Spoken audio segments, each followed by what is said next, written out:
we have been having a very big conversation about energy. The reason why we are having a conversation about climate change, and climate change is real. It is damaging countries. We walked out of a drought straight into floods. So climate change is real. And we got ourselves into trouble because of energy.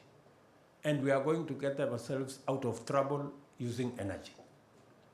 So 92% of Kenya's grid is renewable energy. If you're looking to manufacture green, your destination of choice is obvious. We are among the 3 countries that have beyond 90% renewable energy. And our intention is to make it 100% green in the next 7 years, by 2030. You're also aware that because of the energy challenges that our continent has, 600 million Africans don't have access to electricity. And I want to offer you an opportunity to make money. Solar energy is going to be the next big thing, globally, and more specifically in Africa. Those 600 million people who have no access to energy, most of their energy will come from solar panels and solar batteries, wind batteries, and many other batteries. The Africa Green Industrialization Initiative we launched at COP28 provides you with an opportunity for manufacturing solar panels, solar batteries, and other lithium and other batteries from Kenya for the 600 million people who have no electricity and for the wider global market. The World Economic Forum has rated Kenya human capital as the best in the world. So if you are looking for people to work in your business or enterprise or investment, and you need engineers or bankers or investment people or whatever you need, you will find them in Kenya. We've just concluded today, again, a bilateral relationship on how we can collaborate more on matters sharpening our human capital. We just signed an MOU between the Indira Gandhi National Open University and the Open University of Kenya to share courses, to share capacities, so that we can train our people more, added on to the human capital we already have. Let me also tell you that we have very clear investment opportunities.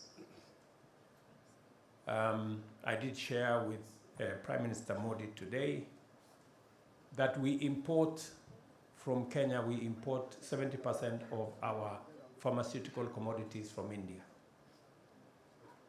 That is the smaller part of the opportunity. The bigger part of the opportunity is because you're looking at a market of 50 million people. For those of you who are manufacturing out of India for the Kenyan market, I have some good news for you. And the good news is that manufacturing from India for the Kenyan market, you're looking at a market of 50 million. But if you came to manufacture from Kenya, you will not only get the 50 million Kenyan market, but you will get the 1.4 billion market for Africa. Because Mr. Bedi here will tell you, Kenya is the country that exports the most to America using the Africa Growth and Opportunities Act, AGOA, which, by the way, we have successfully negotiated and we are waiting for its renewal. We also have a big opportunity in e-mobility. I was having a conversation with TVS. I'm sure there are some sitting somewhere in this room. And I was explaining to them that in Kenya alone, we have 2 million motorbikes, commonly known as boda boda. Our intention is to replace all the 2 million with e-bikes. And of course, the whole transport industry, from buses to motor vehicles to three-wheelers and the rest of it. There is opportunity for manufacture, and we are committed ourselves to e-mobility. We are changing policy, and we have set timelines on when we must transit to e-mobility. Kenya and India are similar in many ways and different in many ways. Similar in the fact that we all speak English. I don't know who speaks better English than the other, but we all speak English. We all have the same legal system. The legal system that you have in this country is the legal system we have in Kenya. And we also share a political culture. When I was speaking with Prime Minister earlier, I congratulated him because I saw his party won many seats in the elections that were reported yesterday. So elections is part of our culture. Democracy is part of our culture. And we are very proud to share democracy with India. India being the single largest democracy in the world. And we celebrate that feat together. Of course, we are also different. And let me just say we are different in a few aspects. Number one is that we are different in the size of opportunity. We have bigger opportunities in Kenya than we do in India. We also have fewer competitors in Kenya in matters business than you do in India. And we have a higher return in Kenya than we do in India. So, because I'm speaking to business people, I know how much sense that makes to you. Big opportunity, few competitors, higher returns. I don't think you need me to say more. Kenya has a solid program running with the IMF and the World Bank. That is critical, and it's important that we put it on record. Kenya is the region's financial hub. Within the East African community alone, Kenya's financial institutions have a network of 552 branches. And we are happy today that the President has skillfully added another institution to this infrastructure. The India Exim Bank in the region now has a new home in Nairobi, courtesy of the President and his conversation with Prime Minister Modi. So, ladies and gentlemen, in a few minutes or in a few seconds, I want to invite to the podium the person who has determined to drive a hard bargain for Kenya as a nation, a hard bargain for Africa as a continent, a hard bargain for business because he's friendly to business, a leader who in a space of 1 year, a space of just 1 year, has managed to attract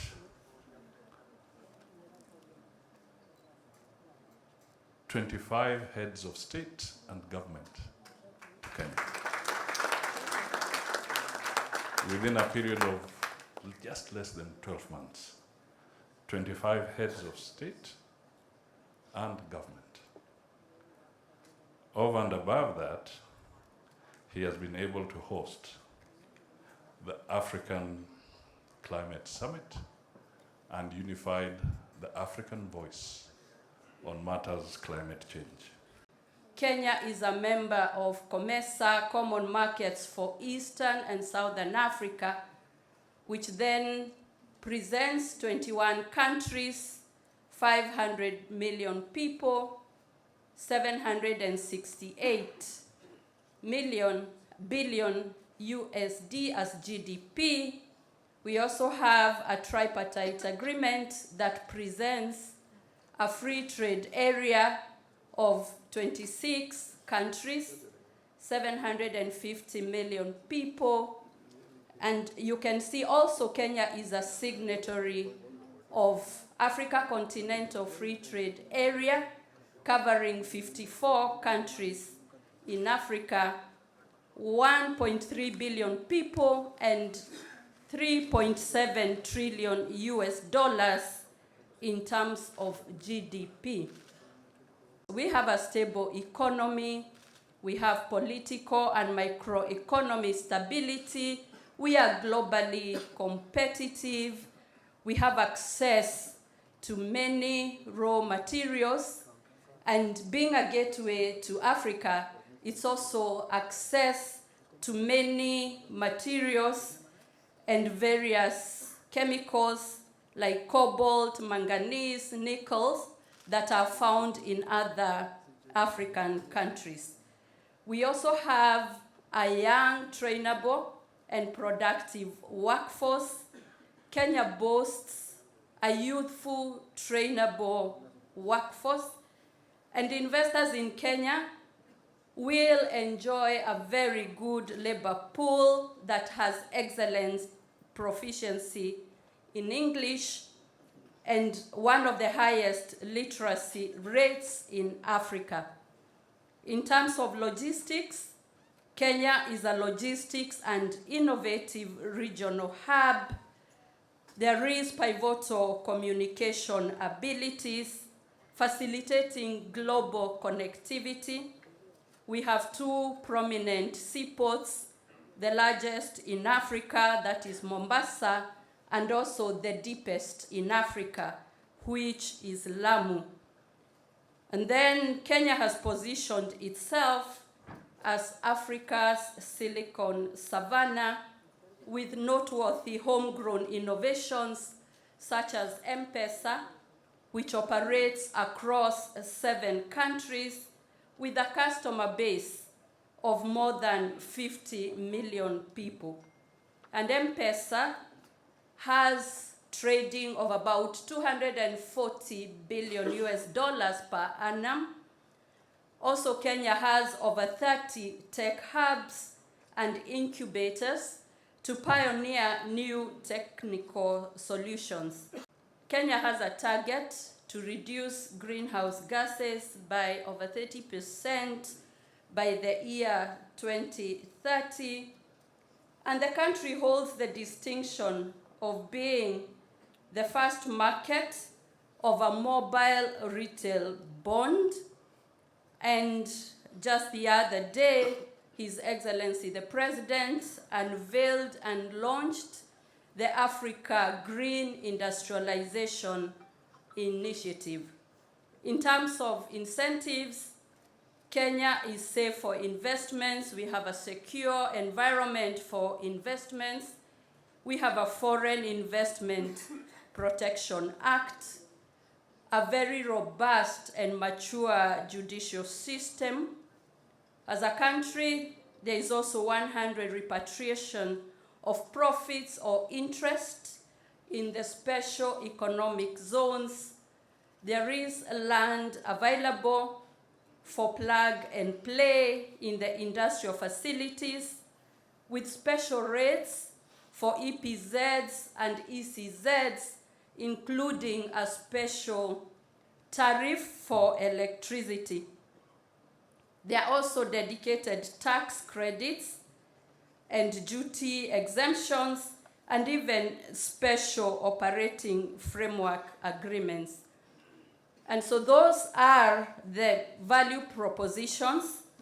But going on, Kenya has a robust economic model with various pillars, and we do know that the art of building is creating a masterpiece, and that's why our economic model is presented in a tempo that shows a very strong foundation with enablers in cooperatives, digital transformation, climate action, governance, among other ingredients for the foundation. And then the pillars, we have agriculture, MSMEs, affordable housing, digital and creative economy, and health. I would like to emphasize on a couple of important sectors where India has made the most advance and the people of Kenya can benefit from it. On the top of the list are healthcare and pharmaceuticals. India is a global front runner in the field of generic medicines on a scale commanding a 20% share in global supply by volume. During the COVID pandemic, India truly established that it was the pharmacy of the world. And it did so by supplying almost 100 countries with vaccines and 150 countries, including from the developed world, with increased supply of relevant medicines. The fact is that COVID has made us all much more health conscious, but also aware of supply chain risks. Price is also a relevant factor. If we are looking at more sources, I would suggest to our Kenyan friends that the Indian industries is your natural partner.